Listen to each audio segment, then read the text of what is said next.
Hello friends, आज इस video में हम बात करेंगे एप्लास्टिक एनीमिया।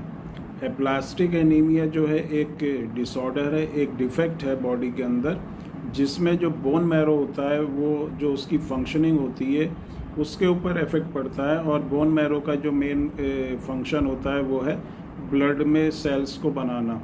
और जिन लोगों को एप्लास्टिक एनीमिया होता है उसमें जो ब्लड सेल्स होते हैं, चाहे वो आरबीसी हैं, डब्ल्यूबीसी हैं, प्लेटलेट्स हैं, ये जो है या तो कम बनते हैं या बनते ही नहीं हैं। अगर इस तरह की कंडीशन होती है जहाँ पर आपका जो बोन मैरो है उसमें जो सेल्स होते हैं वो अगर नहीं बनता तो इसी को एप्लास्टिक कंडीशन कहते हैं। और कभी कभी क्या होता है, कम सेल्स बनते हैं तो हाइपोप्लास्टिक कंडीशन इसको कहते हैं। और हाइपोसेलुलर बोन मैरो कहा जाता है, जो बोन मैरो जो है बहुत कम सेल्स बनाता है। तो ये इसका एक सिम्टम होता है कि जो बॉडी के अंदर जो सेल्स होते हैं, जो ब्लड के अंदर सेल्स होते हैं वो नहीं बनते, जिससे तरह तरह की प्रॉब्लम जो है होने लगती हैं। क्योंकि आरबीसी जो होती हैं उसके अंदर हीमोग्लोबिन होता है और हीमोग्लोबिन का जो फंक्शन होता है वो ऑक्सीजन को कैरी करना होता है। तो ऐसे लोगों में प्रॉपर ऑक्सीजन नहीं मिलती। प्लेटलेट्स जिनका जो फंक्शन होता है वो ब्लीडिंग में हेल्प करना होता है, ब्लीडिंग को रोकना होता है। तो जो अगर थ्रोम्बोसाइट्स या जो प्लेटलेट्स होते हैं वो अगर कम बनते हैं तो उससे भी बहुत तरह तरह की कॉम्प्लिकेशंस जो हैं आती हैं। डब्ल्यूबीसी अगर कम बनेंगे तो उससे जो इम्यून सिस्टम होगा वो वीक होगा और तरह तरह के जो इन्फेक्शंस हैं वो हो सकते हैं। तो ये सब कॉम्प्लिकेशन जो हैं एप्लास्टिक एनीमिया के साथ रहती हैं।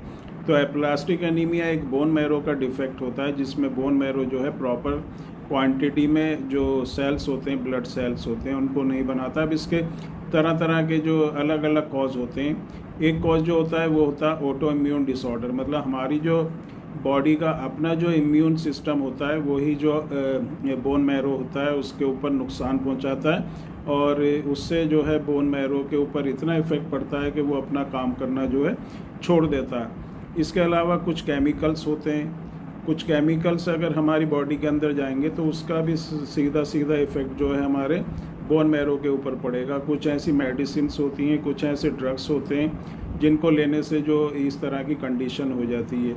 कुछ वायरल इन्फेक्शन होते हैं, कुछ वायरस ऐसे होते हैं जो बोन मैरो के ऊपर इफेक्ट करते हैं और बोन मैरो जो होता है अपना काम करना छोड़ जाता है।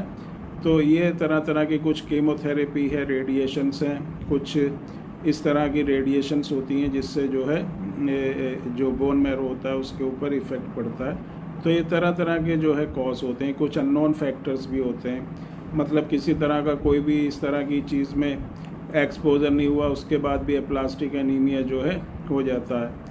क्योंकि जो बोन मैरो के अंदर कुछ सेल्स होते हैं जिनको हम स्टेम सेल्स कहते हैं और स्टेम सेल्स अपना काम करना छोड़ जाते हैं। तो अगर किसी को इस तरह की कंडीशन है, एप्लास्टिक एनीमिया है और उसकी जो आरबीसी काउंट कम है, उसके साथ डब्ल्यूबीसी भी कम है, प्लेटलेट्स भी कम है, तरह तरह के सिम्टम्स हैं, बहुत ज़्यादा थकावट होने लगती है, चक्कर आने लगते हैं, स्किन का कलर जो है वो पीला होने लगता है, भूख जो है कम लगती है, बहुत ज़्यादा थकान रहती है, कमज़ोरी बहुत ज़्यादा हो जाती है, ब्लीडिंग हो जाती है, नाक से ब्लीडिंग हो सकती है, या जो लेडीज़ होती हैं उसमें जो मेंसेस होते हैं वो एक्सेस मेंसेस होने लगते हैं। और तरह तरह की मतलब कॉम्प्लिकेशंस जो होती हैं प्लास्टिक एनीमिया के पेशेंट्स को होती है।